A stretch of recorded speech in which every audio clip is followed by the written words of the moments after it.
It is my sincere pleasure to introduce our closer this afternoon, Andy Friedman, who is brought to us by our friends at Eaton Vance. Andy is one of the nation's most sought-after speakers on all things political. An expert on political affairs, Andy is known for predicting the outcome of Washington deliberations and providing financial advisors and investors with strategies to consider in light of the changing political landscape.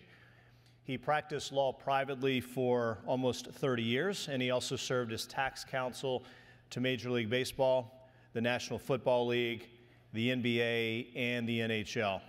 Andy is included in Best Lawyers in America, and Chambers Leading Lawyers for Business notes he's the expert's expert. If every lawyer were like him, the world would be a much better place. And the most adorable thing about that is he actually believes it. Please join me in welcoming our friend, Andy Friedman.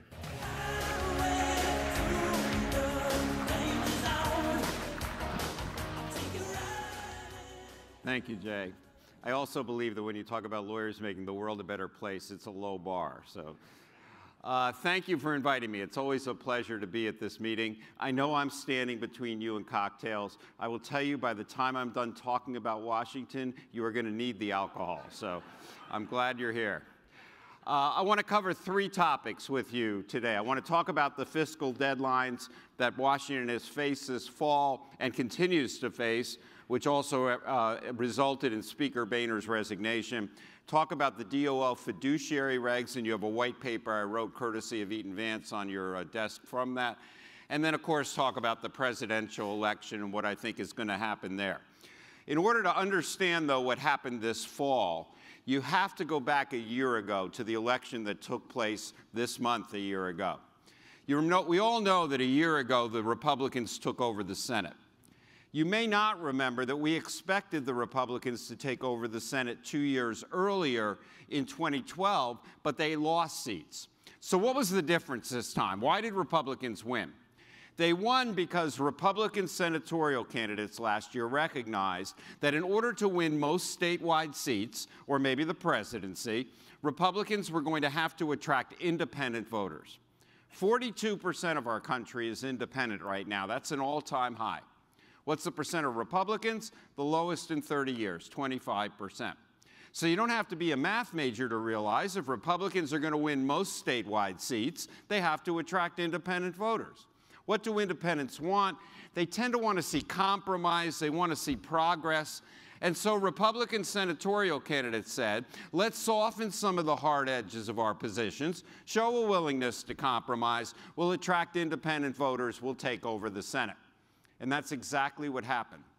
Now contrast that to 2 years earlier when the Republican candidates were more ideological, they lost seats. So what does that tell you then about the typical Republican senator? He or she is going to be more from the moderate wing of the Republican Party, the establishment wing, because that's what it took to get independent votes. And typically, the establishment Republicans, like the establishment or at least the moderate Democrats in the Senate, are trying to find ways to compromise, to move legislation. Now, there's some exceptions. Ted Cruz is an obvious exception. But generally speaking, the Senate is trying to get legislation passed. What about the House? In order to understand the House, we have to go back a little further to the redistricting that took place after the 2010 census. After the 2010 census, all of the states reset the boundaries of their congressional districts. Now, 2010 was the year Republicans took over the House. They also took over most of the state legislatures that year. And that wasn't happenstance. They knew there was going to be redistricting. They wanted to control the process. So in most cases, you had Republican state legislatures setting the boundaries of districts in that state. And guess what? They drew the lines to make the maximum number of districts safe for Republicans. Can you believe that? So you get all these crazy-shaped districts with 2 heads and 3 legs and tentacles to make that district safe for Republicans. You know, we call this gerrymandering. And the residual district in that state, maybe in the cities, they'd be safe for Democrats. And if you had a Democratic-run state, it wasn't any different. They drew the lines to make the maximum number of districts safe for Democrats, residual districts safe for Republicans. Now, you probably think I'm exaggerating this. Here are 6 actual congressional districts that came out of gerrymandering in 2010. Now look particularly at the 2 on the left. Do you think they were trying to reach a particular result there? Of course they were. The result of this is that if you're in the House of Representatives now, you don't worry about winning the general election. You're going to win the general election because your old district votes like you do. What you worry about is winning the primary. If you're a Republican in the House, you worry, maybe I'm viewed as too moderate, and some more conservative Tea Party member comes along, challenges you on the right, knocks you off in the election, in the primary, and goes ahead and wins the election. Now, this happened throughout the U.S. last year, but the one that may still ring a bell is Eric Cantor in Virginia. Eric Cantor was the #2 Republican in the House, used to be a Tea Party darling, but he was viewed as having gotten too moderate, supporting immigration reform, reopening the government. He gets challenged by a guy who's never been in politics before. That guy beats him in the primary and is sitting in the House of Representatives today. So what does that tell you then about the typical Republican congressman? He or she is going to tend to be more from the conservative wing of the Republican Party, the Tea Party wing, because that's what it took to win those gerrymandered districts. And Tea Party Republicans in the House typically say, these issues that we are espousing are of critical, fundamental, bedrock importance to the future of our country. They're not susceptible to compromise. And here Republicans mention abortion, gay marriage, national education standards, immigration reform, not subject to compromise. Most Republicans in the House say, we would rather that this Congress pass legislation that we know this president is going to veto, thereby setting up the differences between the parties heading toward next year, than try to find areas of common ground with this president that's going to compromise our principles. We're not prepared to do that. By the way, when you go home and your client says to you, why is Washington so screwed up? They can't do anything. The answer, I think, is the gerrymandering in 2010. Took away all incentive for people in the House to compromise. If you compromise, you're labeled a moderate, you get knocked off in the primary. And to show you the issues alive and well, this quote from one of the leaders of the conservative movement, conservatives ought not delude themselves that a Republican Senate majority will be a conservative majority. We should have no expectation they will listen. That's why we're fighting. Okay, that's the Congress. What about the White House? The president had a decision to make, too, last year. He could have viewed the election results as a repudiation of his policies, say, okay, I'm going to find areas of common ground with this Congress. That's what Bill Clinton did when faced with a Republican Congress. But that's not the tack President Obama took. You'll recall a few days after the election, the president issued a very controversial order on immigration reform that upset the Republicans who hadn't even taken their seats yet. And then in the State of the Union message in front of a joint session of Congress, the president proposed additional taxes on upper-income Americans that would raise $320 billion in new revenue for new programs for lower and middle-income people. He proposed eliminating stepped-up basis at death, raising the capital gains tax rate, capping what people can hold in their retirement accounts. Where's that going? It's going nowhere. No way a Republican Congress will pass that. And the president knew it. But not unlike the conservative Republicans in the House, the president is saying these issues that I'm espousing are of critical importance, and I'm not prepared to compromise. So between the congressional Republicans and the White House Democrats, we see no compromise coming out of Washington. And election or no election, that's going to be very hard to change. Republicans are going to hold the House for the rest of the decade, and probably next decade as well, given where they are in the state legislatures. That means that the only time that we see compromise in Washington, and you know I talk about this every year, is when we have what I call a forcing event. A forcing event is an event that makes inaction intolerable. What's a forcing event? The fiscal cliff was a forcing event. Remember that? Nobody wanted to throw the country into recession. So to understand what has happened this fall and what has to happen still next month, we have to look at the forcing events, the dates when something had to happen. And the first one resulted in Speaker Boehner's resignation. The federal government's fiscal year ends on September 30th. If Congress doesn't appropriate additional money to run the government by September 30th, the federal government shuts down on October 1st. Now, you remember that happened a couple years ago. The Republicans in Congress passed a bill that would have funded the government, but defunded the Affordable Care Act, taking away all money for the implementation of Obamacare. The president vetoed that. Federal government shut down for 13 days. We were looking at the same situation last month.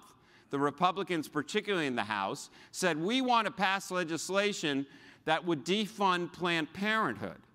The president said, I'll veto that, and we were staring at another government shutdown. Keep in mind, again, Republicans are trying to pass legislation in many instances that they know the president will veto. That put Speaker Boehner in a very difficult position. He could have acceded to his caucus, passed legislation that defunded Planned Parenthood, and the government would have shut down. But he didn't think that was the right thing to do. And Boehner said, so what I'm going to do is I'm going to introduce a clean funding bill, pass it with all the Democrats in the House and some of the moderate Republicans, essentially disenfranchising his conservative caucus. The conservatives said, you do that and we're coming after you as Speaker. And Boehner said, never mind, I'll resign. So what did we get from Speaker Boehner's resignation? 2 additional months of government funding. We're going to go through this whole thing again before December 11th. In the meantime, before he left Congress, Boehner also compromised and pushed through a bipartisan budget agreement. That agreement sets top-line spending for the government over the next couple of years, meaning the total spending. It doesn't break it down into individual agencies. Total spending over the next 2 years will increase by $80 billion, $40 billion additional spending on defense, $40 billion additional spending on social programs. Now, the law purports to be revenue neutral, but I think most people would say there's a fair amount of smoke and mirrors in there. But it does do some other good things and some other troublesome things. It raises the federal debt limit through 2017, so we don't have to worry about the U.S. being unable to borrow and defaulting on its debt. That's off the table. It also fixed a quirk in the Medicare program that would have resulted in the 30% of upper-income Americans having to pay very high additional Medicare premiums next year, a 50% increase in Medicare premiums for the top 30% of taxpayers. That's been fixed. And the Social Security Disability Fund was about to run out of money. That's been fixed by moving money from the regular Social Security Fund. But those of you who know who've seen me in the past year, I say one way that you raise revenue when these deals come along is what I call loophole closures, provisions in the tax code that Congress believes are inappropriate and that can be taken away without too much harm. And the budget compromise found one of those loophole closers in the file and suspend strategy under Social Security. So the law takes away the ability of couples to file and suspend, which is, of course, as you know, is a procedure where one spouse claims the benefits, the other spouse claims spousal benefits, and then the first spouse stops his or her benefits. The other spouse keeps getting payments. That's now gone away. The good news there is the effective date for that is applications filed after 180 days from the date that the legislation was passed, which is the 180 days would be May 2nd. So if you have clients that want to take advantage of file and suspend, they have until May 2nd of next year to do that. After that date, it's gone away. So take advantage of that opportunity. We have about another 6 months to do file and suspend, and then it's gone. Of course, your clients that are currently doing it, that's fine too, because the application has already been filed. Take advantage of that 6-month period. All right, so that gets us to December 11th. And while Congress gave us the gross spending amounts, $40 billion on defense, $40 billion on social programs, as I said, it didn't break it down to the various agencies. And now Congress has to do that by December 11th, or the federal government shuts down. We still face that. It's kind of like you and your spouse decide, we're going to give our kids a total of $100 allowance, but you don't say how much each kid is going to get. Until you do that, the kids have no money. And that's the situation with the federal government. The concern this time, as we head toward December 11th, is we have a more controversial speaker and an emboldened conservative caucus. And Paul Ryan has said, unlike Boehner, I promise not to introduce legislation in the House unless a majority of the Republicans support it. So that takes away the option of passing something with Democratic support. And Republicans already are talking about loading up the bill with a lot of provisos, defunding Planned Parenthood, taking out the DOL regs, we'll talk about that in a second, eliminating the EPA regs that the president has passed. And that is a prescription for a government shutdown, because the president is not going to accept that. So as we sit here right now, I continue to think there is a meaningful risk of a government shutdown on December 11th. I'm not sure how we get from here to there, given the controversy that both sides are looking at. So why do you care? At this point, you might say, this is mildly interesting, but what difference does it make? There's two reasons, maybe not even mildly interesting. There's two reasons why this is important for you and your clients. The first is that as we get closer to December 11th, and Congress is bickering, and they're arguing, and it looks like we might see a shutdown, and now it's on the front page of the paper, Congress is going to shut down the government, the markets tend to get nervous, and they tend to pull back. The last time that we saw this happen, here was the headline, stocks tumble over concerns about federal budget battle. So to me, that means increased volatility in the months ahead. And if you're a little more aggressive and we see a market pullback based on a concern Washington might shut down the government, I would view that as a buying opportunity. Because we're not that dysfunctional. Government's going to open at some point. In this case, the day that Speaker Boehner came out and said, don't worry, we'll reopen the government and raise the debt ceiling, the Dow went up 300 points and went on to new highs at the end of the year. So if we see a pullback based on a possible shutdown on December 11th, I would view that as a buying opportunity. The second reason you care is there's one other piece of legislation that Congress has to take care of in December, and that's what we call the tax extenders bill.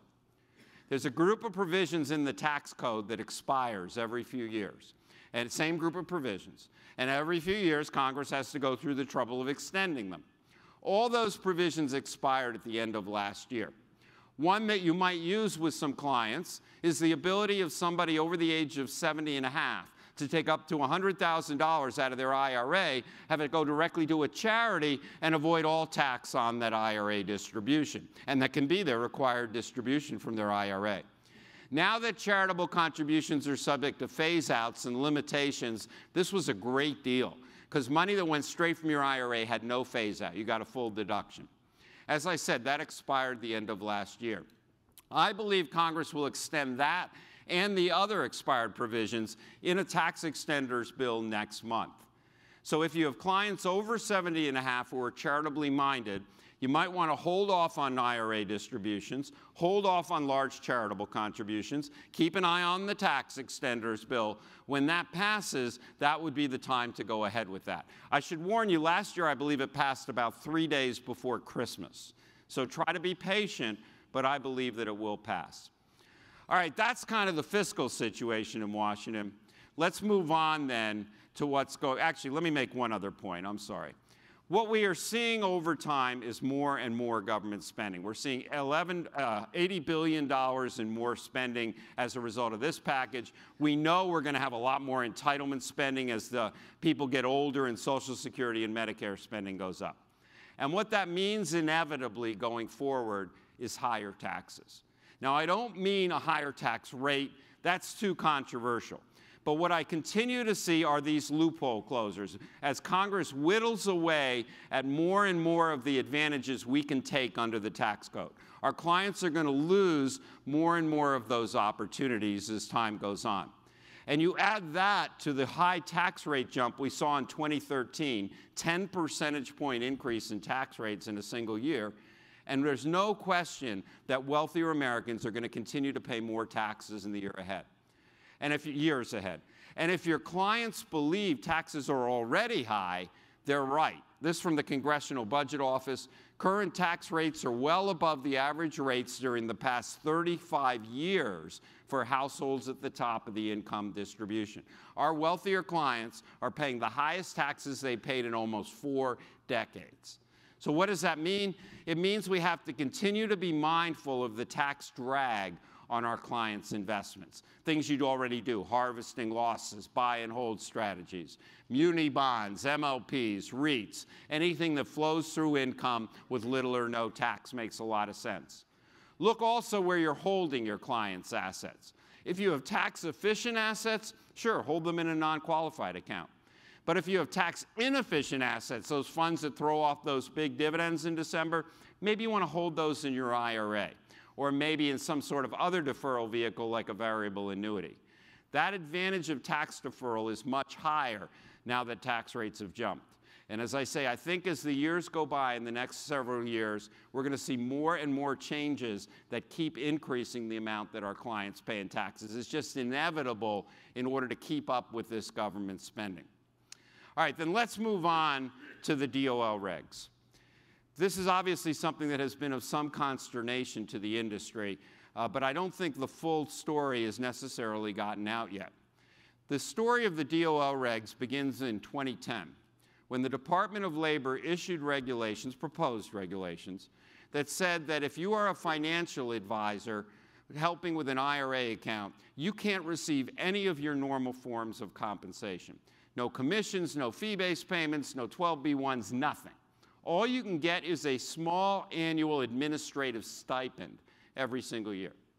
The industry, of course, went ballistic, and for the following year, those proposed regs were repealed or pulled back. Earlier this year, the president traveled to AARP headquarters in Washington, where he gave what some would say was an incendiary speech, in which, and you can see the quote up here, but essentially what he's saying is, financial advisors take backdoor payments, or they get hidden fees, in order to put their clients in inappropriate investments in their IRAs, so the financial advisor becomes wealthy, but the client's IRA assets dwindle. Now, let me start by saying, guys, you really must stop doing that, okay? All right, now that we have agreement on that, the president said, I am instructing the Department of Labor, which is a presidential agency, he controls them, to issue regulations to stop this practice of conflict of interest. And the president even quantified how much money clients are losing in their IRAs every single year as a result of this financial advisor conflict of interest. And it was at $17 billion a year. How they came up with that, I'm not quite sure, but that's what they're trying to alleviate. Now, it seems to me, in my view, that there are two animating beliefs behind what the administration is doing.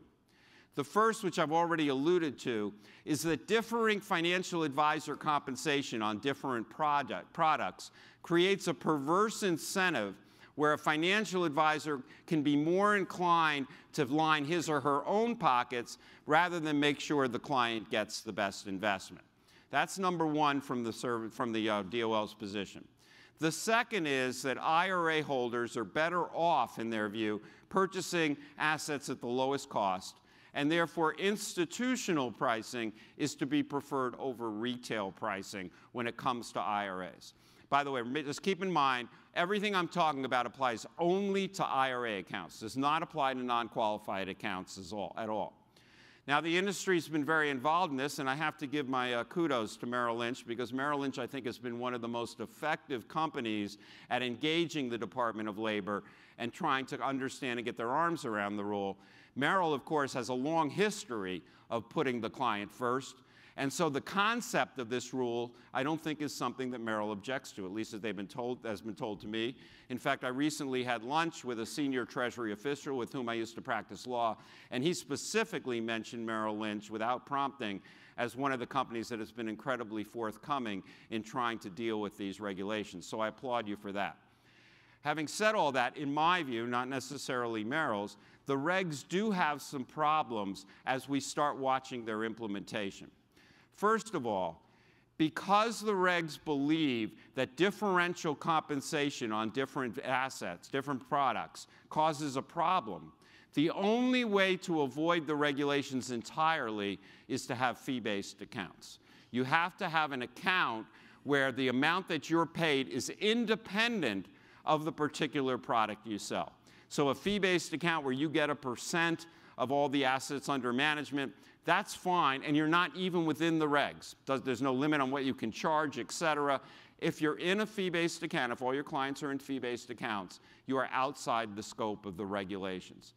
Now, that obviously creates problems. If we go that route, it eliminates commissions, revenue sharing fees, 12b-1 fees, makes problems for annuity contracts, REITs, anything sold on a commission basis won't work under a fee-based account. So the only way, short of an exemption I'll get into in a second, to avoid these regulations entirely is to go entirely fee-based. Now, there's an exception in the regulations. And the exception is what's called the best interest contract exception, or people refer to as the BIC exception. And at the beginning, the exception really is wholly consistent with what I believe Merrill Lynch and others believe. It requires additional disclosure of fees and of costs, and it also requires people to understand how much their investment is costing versus what other investments would cost. So additional disclosure. But it becomes a little more onerous when you look at it more closely. First of all, the requirement is that the financial advisor enter into a very detailed contract with the client before any investment advice is provided. And investment advice means talking about any particular investment or security. So if you're on the golf course and you mention to your friends that a certain stock or mutual fund has done well, that's a fiduciary standard. You should have gotten a signed contract. Now, that may change. We'll see what the final regs do. But that's one of the implementation concerns that people are raising. More of concern, though, are the final two requirements of the BIC exception. The first is that the exception says that the broker-dealer must prohibit compensation practices, including differential compensation, that encourages advisors to make recommendations not in the best interest of the IRA holder. Now, at this point, you're probably confused. You're saying, wait a second, that's the general rule. Why is the general rule in the exception? Are you telling me that I can meet the exception only by meeting the general rule? Well, that does seem to be what it's saying. Now, there are a couple things that are allowed. It says if you have differential compensation to take into the fact that certain products take longer to sell, say an annuity, you can be paid a bit extra for your time. Or if you developed a special expertise, say in master limited partnerships, you can be paid a little extra for that expertise. But there's not supposed to be that type of difference in compensation that pushes you and your client perhaps in different directions. And if a broker-dealer tries to use that exception, saying, I think this kind of differential compensation is okay, there's a real penalty for guessing wrong. And that is any client down the road who believes that the conflict of interest caused them to be in the wrong investment can gather and bring a class action suit against you and the broker-dealer claiming that the conflict of interest caused a problem. So you bypass the whole arbitration process, and your clients can bring class action suits. And we all know some IRAs go down, and that could engender a class action suit down the road. And that has made broker-dealers very, very wary of trying to rely on the BIC exception, because we don't have enough to know whether they are guessing wrong or not.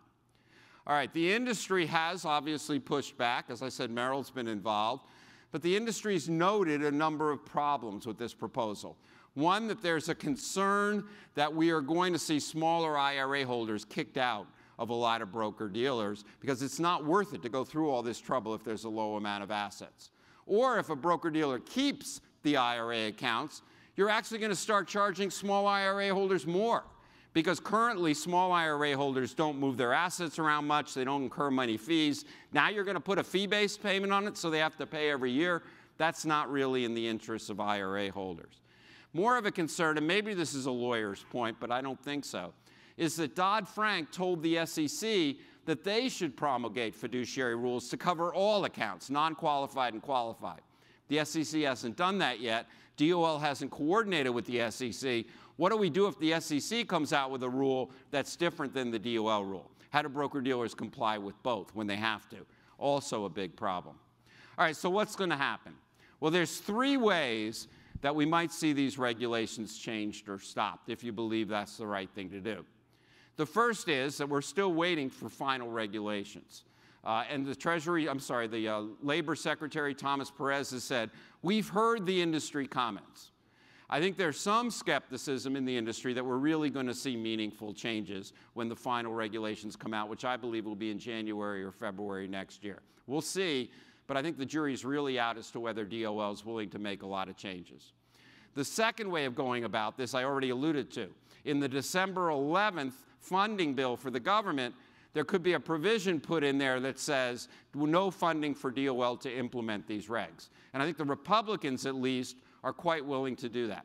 There are many Democrats who also oppose these regulations, but I'm not sure those Democrats will go online and be willing to risk a government shutdown over them, particularly when the White House has said to the Democrats, we're going to accept no provisos in the funding bill. But that would be the second way. The third, and we'll certainly, I believe, see this attempted from other parts of the industry, would be some sort of court case. So I think when the final regs come out, at least some participants in the industry are almost certain, it seems to me, to sue, asserting that the SEC doesn't have the authority to, the DOL doesn't have the authority to do what it's doing, and in any event, it didn't follow the correct procedures in doing it. The only way that that could be helpful is if you convince a court to issue an injunction, to stop the regs. Typically, courts are reluctant to issue injunctions. They like to let commerce take its course, and then if there's a problem, have money damages down the road. But in order to get an injunction, a court says you have to show a probability of prevailing on the merits, and that there would be irreparable harm if the regs were to go into effect. Those are both certainly possibilities. We'd have to see how a court reacts. One thing I do know is that this administration has thrown its entire weight behind these regulations. This is the Obamacare of 2015. And this president is determined to have these regulations finalized before the beginning of the Donald Trump administration in 2017. So I think the industry has its work cut out as we watch these regulations progress over the next year. If it's in the White House's control, meaning no legislation, no injunction, I believe these regs will be finalized probably next January and February. What does that mean? It means that there's a 6-month grace period, and come next fall, absent any changes or something that stops it, we're all going to be subject to these rules, probably next September or October, meeting the president's deadline of getting them in place. Now, it doesn't affect prior sales and commissions on prior sales, payments on prior sales before, say, next September. But, and this is also a little bit quixotic, it also says if you advise clients now with respect to prior sales, now the fiduciary standard kicks in. So you're merely kind of a penalty for talking with clients about prior sales and products that you may have invested with them. So again, just really a morass. Just to kind of close the loop here, I told you we're going to need alcohol. Close the loop here. Essentially, the regulations would require, at least push people toward fee-based, unless you're going to rely on this exception, which I think many companies are concerned about. So it practically precludes the sale to IRAs of commission-based products, including annuity products, by the way. Broker-dealers would be forced to go to a level fee arrangement. And then finally, I believe that it would also dissuade 401k rollovers. Because remember, the administration believes institutional pricing is to be preferred over retail pricing. And that means heightened scrutiny of 401k rollovers. You're going almost like a 1035 annuity exchange. You're probably going to have to show why the rollover benefits the client, notwithstanding perhaps that there are higher fees. So look, you know, I try really hard to find silver linings and things, but I think right now this is a concern for the industry. I applaud Merrill for the way that they have engaged the Department of Labor to try to do the best they can here.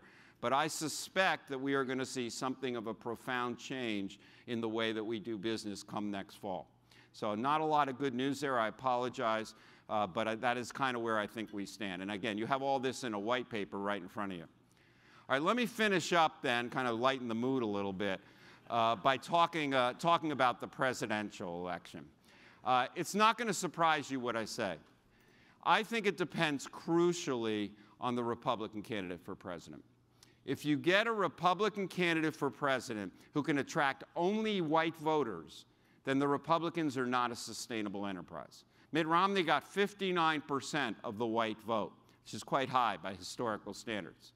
If the next president gets 59% of the white vote, Given demographic changes, he or she will need to get 30% of the non-white vote. Typically, Republicans are in the mid-teens on the non-white vote. So you need a Republican candidate who can attract independents, very key, 42% of the country, women, minorities. That kind of candidate could win the election. There's no question the Democrats are advantaged by the demographics, but there's also no question there is a path to victory for the Republican candidate if he or she can get through a number of swing states. Here's the key, if you ask me, about what the Republicans need to do, and I'm going to say the same about the Democrats. You need a Republican candidate who can be conservative enough to win the primaries, particularly in the South. Remember, only Republicans vote in the primaries. And then be able to pivot and be convincingly moderate enough to get those independent votes in the main election. I think there's two candidates that could do that, and I'll explain them when we go through the candidates. But that, to me, is the key. Do you have a candidate that can capture the Republican votes in the primaries and the independent votes in the general election? That also, to me, means you need more of a moderate candidate. Now, I know a lot of people disagree with that. Conservative Republicans come up to me and they say, look, we ran moderates in the last 2 elections and we lost. It's time for a true conservative this time. And I guess my answer to that is, we don't know how a true conservative would have done in those last 2 elections, but I suspect they would not have done as well as the candidates that we have. So again, I think a moderate candidate, at least that can attract independent votes, is going to be important. Now, for the Democrats, it's the same problem. As Hillary Clinton has moved left and left and left to deal with Elizabeth Warren and with Bernie Sanders, she too is trying to get her Democratic base, but is alienating some of the independents on what they believe. So she's got to be careful of doing exactly the same thing. All right, so let's dig into the candidates a bit. We'll start with the Democrats. I've been saying for a year that I believe Hillary Clinton would get the nomination. I continue to believe that. I don't see anybody who can stop her. She is well ahead of the second candidate, as you know. For a while, we thought Joe Biden might run. I was hoping he would. He would give me material for the whole year. But he didn't, so we got to make do with what we have. So I expect Hillary Clinton will be the candidate unless one of 2 unexpected things happens. One, that some other lack of transparency or apparent transgression comes up that maybe is some sort of straw that broke the camel's back, maybe, or somebody near her is indicted over the email scandal. Those both could really be bumps in the road. But unless those happen, and I don't expect they will, I expect she'll be the candidate. Now, I know there are a number, I'm guessing, 1 or 2 Republicans here in the room? And I'm guessing both of you look at Hillary Clinton and you say, how can she be a viable candidate? My gosh, all these apparent transgressions, all these problems. You think that because you're Republican. The Democrats really have no problem with the Clintons. They've kind of made their peace with the Clintons. There's pluses and minuses, but on balance, they accept them. So I expect she will be the candidate. Now, let's talk about the Republicans. Now, keep in mind here, I've been talking about politicians, and it's a little hard to predict what politicians are going to do and how they're going to fare. I want you to remember as I go into the Republican candidates the definition of the word politics. Poly, meaning many, and ticks, meaning small, blood-sucking, leech-like parasites.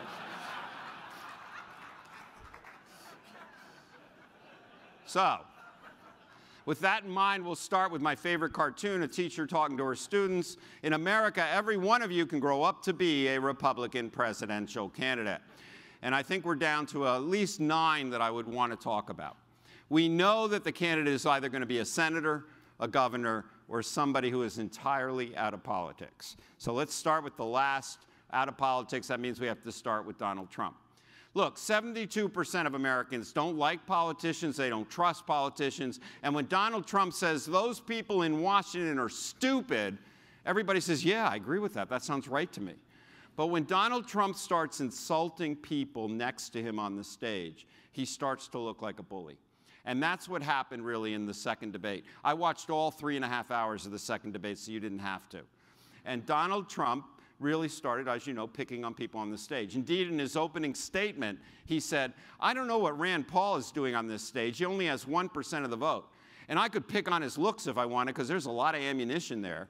And poor Rand Paul's at the end looking like he was hitting a drive-by shooting. It's like, what the hell? I'm just standing here. That's the kind of bullying that I think will hurt Trump. And that's why you start seeing his poll numbers waver at the second debate. I believe he will not be the candidate.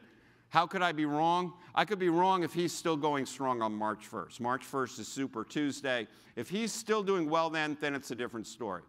But if you're a Republican, the concern I would have about Trump is that he runs as an independent. Yes, I know he signed that pledge, but that pledge is unenforceable. And can't you just see Donald Trump saying, the Republicans didn't treat me right, they didn't do what I said they were going to do, or they told me they were going to do. That agreement is null, I'm running as an independent. If that happens, the Republicans will lose the election. So it seems to me that's the concern about Trump. Ben Carson.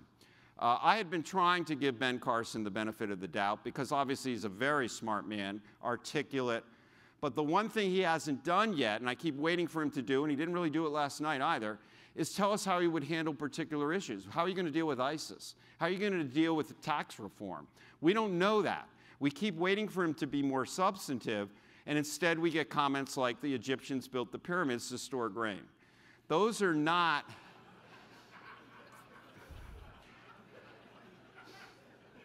You can't make this stuff up. To me, that, the time is starting to pass for Carson, and I expect as time goes on that he's going to fall by the wayside a little bit like Herman Cain. Now, maybe he'll surprise me. Maybe he'll start coming out with, these policies. But until he does, I have to be a little negative on him. And then finally, Fiorina, obviously very good debater, very weak ground organization. Not a lot of people in the States. Fiorina strikes me as somebody who could be a vice presidential candidate. I don't expect that she's going to get the nomination. All right, continuing, senators. Senator Rubio, Marco Rubio. Marco Rubio is the first of the two people who I think could pull off this little two-step. Rubio's done a smart thing. He hasn't gotten quite as involved in all the conservative social issues. He's been focusing on national security and geopolitical issues. And he has expertise there. He was on the Senate Foreign Relations Committee, and it's showing. And that has kind of kept him above the fray and allows him to be a conservative enough and yet still moderate enough. In the past, he has supported immigration reform. He's somebody who I could believe could do that two-step. And I've been saying ever since the first debate, he would be kind of my front runner for getting the nomination. I think he is standing in a very strong place. He can do both parts to be able to get both constituencies, and I think he continues to be strong in that area. By the way, I'm not surprised Marco Rubio's running when I listen to President Obama. President Obama's comment about Marco Rubio, very good comment. Obama said, the guy hasn't even finished his first Senate term. He thinks he's ready to run for president. Who does this kid think he is? All right, Ted Cruz. Ted Cruz is a perfect person who would do well in the primaries, but would do terrible in the general election. He's very ideological. He's not willing to compromise. And how do I know that? Because he told me. In the first debate, Ted Cruz said, if you want to send somebody to Washington who's going to compromise, I am not your guy. That is not a statement that's going to play well with independents. So I don't expect Cruz would ultimately prevail in the election. And then quickly, Rand Paul, he of the drive-by shooting. Rand Paul picked the wrong year to be a libertarian, and we saw it in the debate last night. Libertarians, by nature, are isolationists. They want a smaller government. That's a hard position when you have ISIS in the Middle East, Russia in the Crimea, warlords in Africa. It's not going to play this year. And then finally, the governors, Jeb Bush. Jeb Bush, if he could get out of his own way, is the second person that I think could do this transition. His name means a lot with conservatives. I know it's a two-edged sword, but conservative Republicans like it. And yet he's not wholly conservative. He supports immigration reform. He supports national education standards. He's somebody that could do well, but he's obviously not a great debater. He looked like he had a lemon in his mouth last night for the whole debate. He's going to have to up his game, but I'm not prepared to write him off. He has a very strong ground organization, a lot of money in the pack. I think it is much too early to say that he's done. By the way, I'm not surprised Bush is running either. Think back to the Bush White Houses. What was one of the primary initiatives of the Bush White Houses? No child left behind. So George has been president, and of course Jeb has to run. Isn't that how it works? Okay. Chris Christie, how the mighty have fallen. 6 months ago, Chris Christie's name floated to the top of conversation. I know that sounds like a physical impossibility. Chris Christie's problem is not Bridgegate. Everybody has something they don't want to talk about. Hillary Clinton has Benghazi. She's got emails. Heck, she'll be talking about Whitewater before this is done. Christie's problem is Republicans don't like him. 45% of Republicans don't want him to be president, don't want him to run for president. That's a big negative in your own party. And it's kind of a shame, because wouldn't you love to see a Chris Christie, Hillary Clinton debate? Wouldn't it? Don't you get the impression they'd end up wrestling on the floor or something? I think it'd be a lot of fun. I don't think it's going to happen. And then let me quickly with Kasich. Kasich is the anti-Cruz. Kasich is unabashedly moderate. I'm a politician and I'm proud of it. I make compromises. My state is doing great. That's not going to work with the conservatives. So he might be somebody who could do well in the general election, but he's not going to get there. All right, let me finish up. We have a few minutes for questions, but I want to give you my favorite quote from the presidential campaign so far. And Lord knows there is a ton to choose from. But this one comes from Senator Lindsey Graham. Lindsey Graham, I don't know if you know this, is running for president. He's a Republican. He's a senator from South Carolina. He's in his 60s. He's never been married, lifelong bachelor. And Lindsey Graham had this to say about Mitt Romney. He said, with Mitt Romney, we tried tall, good-looking, smart, nice, great family. We're not going down that road again.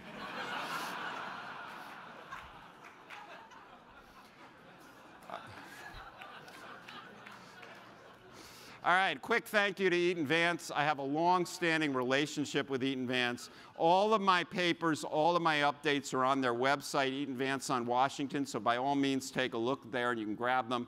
And let me stop here. We have a few minutes for a couple questions. Right over here, okay. Do you think that Paul Ryan becoming Speaker is going to help unify the party a little bit? I mean, it just seems to me that there's all this sort of nasty conservative stuff that alienates women and minorities. Yes. And Ryan's, I mean, do they realize we're going to get 8 years of Hillary if they keep it up? I mean, that's part of it. And then, can Ryan unify the party somewhat? I think the Paul Ryan that I knew could unify the party. I have great regard for Paul Ryan. I mean, he's a thinker. He's an idea guy. He understands taxes. He understands the fiscal situation. He might not always agree with him, but he is a really good guy on fiscal issues. And independents like Republicans on fiscal issues. They like the idea of a little bit smaller government, of reining in spending. He's exactly the right guy, but not the right guy to be Speaker. And I'm kind of disappointed he did it, because I think it derails him from where he could really be. I think his natural instincts would be to unite the party, but he promised the conservative faction he would not introduce legislation unless they agree with it. So unfortunately, he's in a position where I see him continuing to be divisive. I don't think that's what he wants to do. I don't think that's his nature. But that was the deal when he became Speaker. So I am concerned, and we'll see what happens on December 11th. But if that conservative caucus gets a bill that defunds these various things, that would suggest to me he does not have control. And I am concerned about that. Other questions? Yeah. Let me take two more. Yep. On the Where are we? I'm sorry. I gotcha.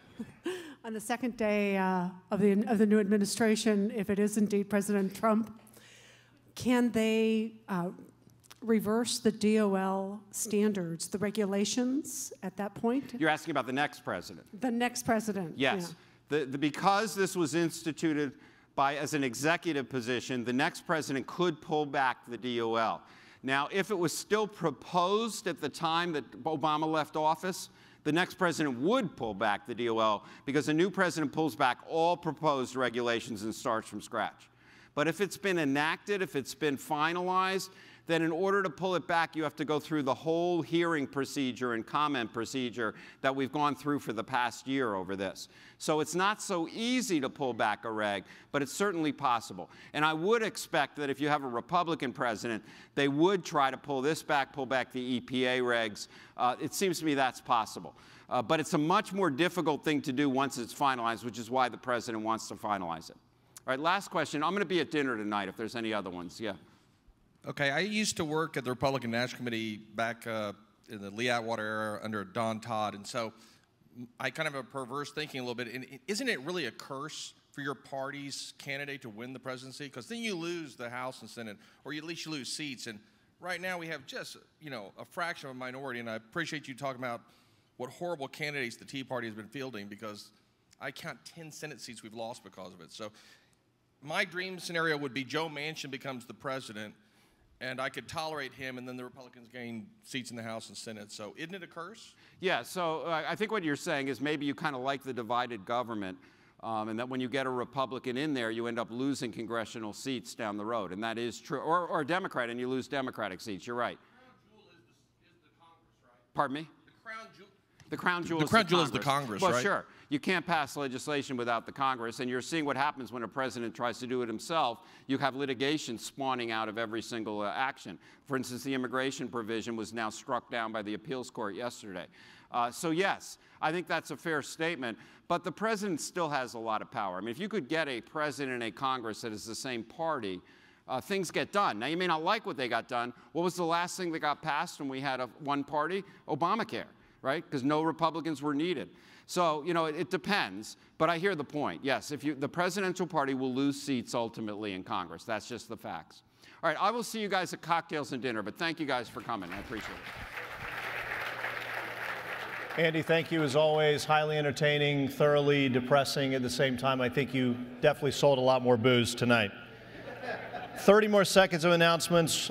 Tonight, or right after this, we have the optional CE credit test in the Palazzo Ballroom over the JW. The investment manager reception will begin at 6:30 back in the Tuscany. Dinner tonight with David Gergen will start at 7:30 in this room. It will be redone. Tomorrow morning, 6 a.m., we have optional Pilates and boot camp, followed at 7 a.m. by the optional IMCA ethics course. We'll start our day at 8 o'clock directly in breakout, so don't come back here, go straight to your breakout. Enjoy the evening tonight, and we'll see you at the reception.